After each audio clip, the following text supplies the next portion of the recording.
How to take a photo on Dropbox app. Hello guys, so in today's video I'm going to show you how to take a photo on Dropbox. First thing, go to the app.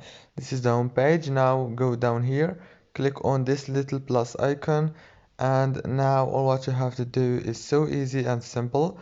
Click on take a photo option down here.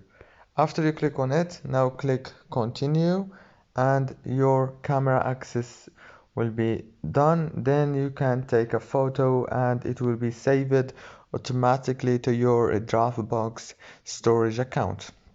If this video was helpful, please don't forget to like and subscribe, and thank you so much for watching until the end. See you later.